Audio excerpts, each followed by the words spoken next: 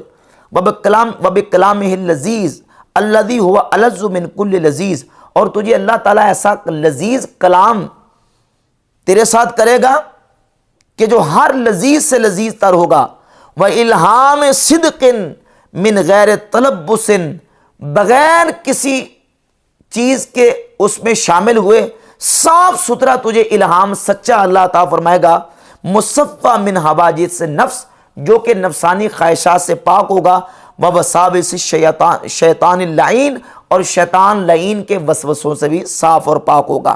قال اللہ تعالیٰ فی بعض کتبہ، اللہ تعالیٰ اپنی بعض کتابوں میں فرماتا ہے، یا ابن آدم انا اللہ الذی لا الہ الا انا اقول للشیء کن فیکون، اے ابن آدم میں الہ ہوں، میرے علاوہ کوئی عبادت کے لائق نہیں، جب میں کسی شے کو کہتا ہوں ہو جا تو وہ ہو جاتی ہے، اطعنی اجعلک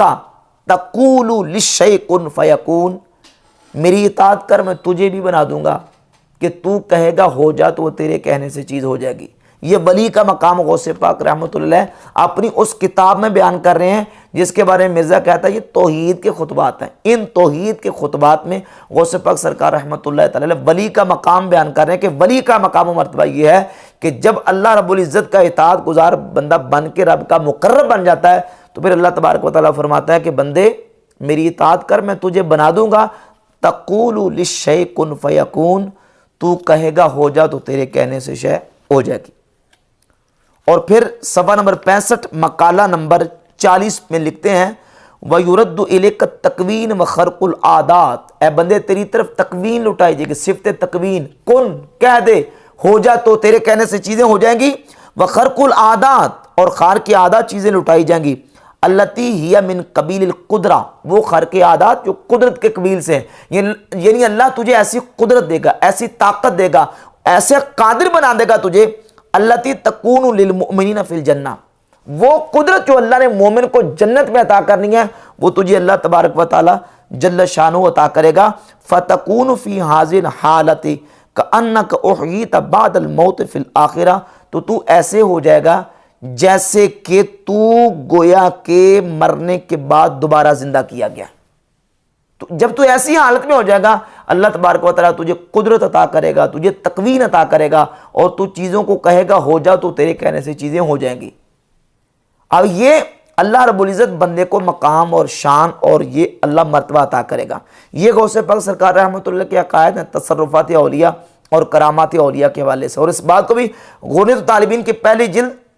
صفحہ نمبر 164 پر لکھا ہے، وَأَجْمَعُوا عَلَى تَسْلِيمِ الْمُعْجِزَاتِ الْأَنْبِيَاءِ وَالْكَرَامَاتِ لِلْأَوْلِيَاء، کہ اہل سنت اس بات پر متفق ہیں کہ نبیوں کے معجزات بھی برحق ہیں اور ولیوں کی کرامتیں بھی برحق ہیں۔ تو اگر یہ ساری چیزیں اور عقائد و نظریات ماننے کے باوجود غوث پاک رحمۃ اللہ کی توحید میں کوئی فرق نہیں آیا تو بحمد تعالیٰ ہماری توحید بھی وہی توحید ہے جو غوث پاک سرکار ہمارے شیخ طریقت رحمۃ اللہ تعالیٰ کی توحید ہے۔ ہم اللہ رب العزت جل شانہ کو اپنی ذات صفات میں یکتا تنہا مانتے